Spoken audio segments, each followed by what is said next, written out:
Francis Bacon est un peintre autodidacte britannique et son thème de prédilection est la représentation du corps humain sous la forme de personnages écorchés et déformés. Cela conduit à des peintures figuratives distordues. Appartenant au mouvement artistique du modernisme, un concept faisant l'éloge du goût pour les choses modernes et contemporaines et exprimant un nouveau mode de pensée rattaché à la première moitié du XXe siècle, Bacon voyait son art et sa peinture comme un exutoire pour ses pulsions, une façon de l'exciter et de l'immerger dans une sorte d'hystérie. L'on peut citer parmi ses influences Velázquez, Picasso, Rembrandt ou encore le réalisateur Eisenstein. Pour commencer, Francis Bacon est né le 28 octobre 1909 à Dublin. La vie de Francis à la maison était froide et lourde. Son père, Anthony Edward Mortimer Bacon, major de l'armée à la retraite, était éleveur de chevaux et était un homme plutôt violent et conflictuel. Pour ne rien arranger, à un âge précoce, Francis a développé un asthme chronique, une maladie qui a duré toute sa vie et qui l'a empêché plus tard de participer au service militaire. À travers toute son histoire, les peintures de Francis Bacon seront marquées par des modèles nus masculins. En effet, vers ses 16 ans, l'homosexualité naissante du futur artiste est mise à nu, et il a été exclu du foyer en 1926 par son père. Bacon semble avoir envisagé de devenir artiste seulement après avoir assisté à une exposition de dessins de Picasso à la galerie Paul Rosenberg à Paris pendant l'été 1927. Celui-ci a alors commencé à faire des dessins et des aquarelles lui-même. Suite à cela, Bacon devient décorateur d'intérieur et designer de meubles et s'installe dans un studio situé à South Kensington. Mais cette vie ne lui convient pas, et vers l'âge de 23 ans, Bacon peint sa première œuvre originale intitulée Crucifixion 1933. Il s'agit d'un petit tableau spectral, sombre et inspiré par la crucifixion de Picasso en 1930. Mais il crée en 1944 l'œuvre qui marque le véritable début de sa carrière, un triptyque intitulé 3 études pour des personnages au pied d'une crucifixion, aussi inspiré de la crucifixion de Picasso. Comme beaucoup d'autres peintures de Bacon, le tableau évoque le nihilisme, d'où l'imagerie violente et sauvage dans ses peintures, à savoir que Bacon était athée.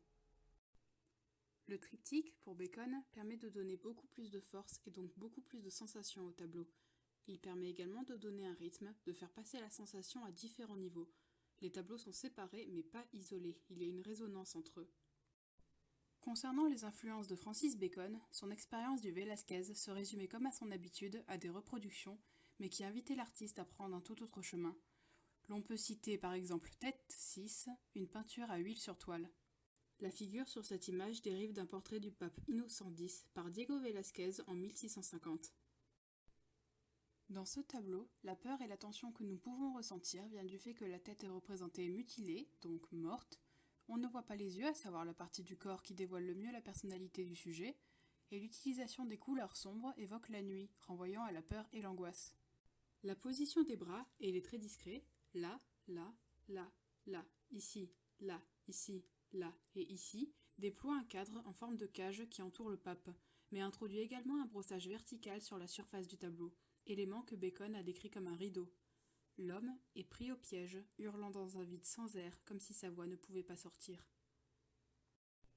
3 ans plus tard, en 1961, Francis Bacon reprit Seven Rhys Mews, une maison située à nouveau à South Kensington.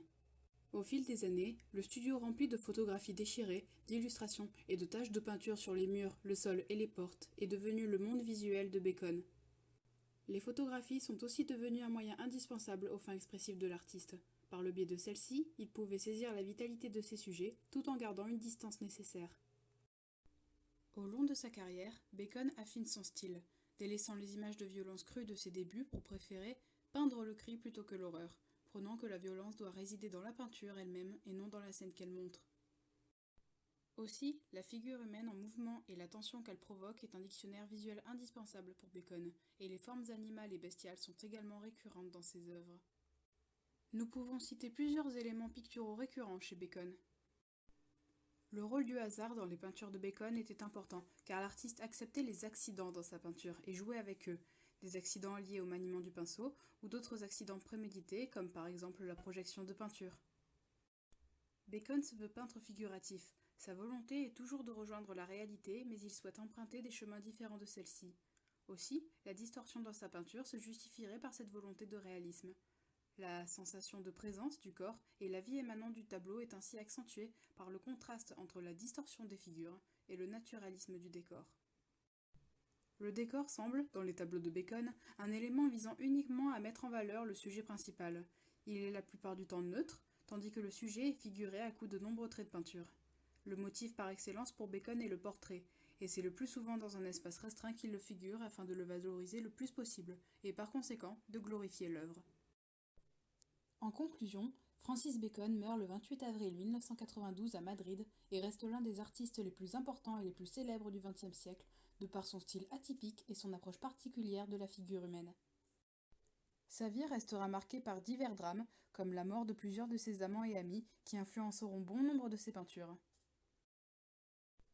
Ses influences, quant à elles, sont diverses et multiples, et son utilisation de la peur, de la violence et de l'excitation dans ses peintures font que l'on peut affirmer que Francis Bacon a grandement influencé l'art moderne.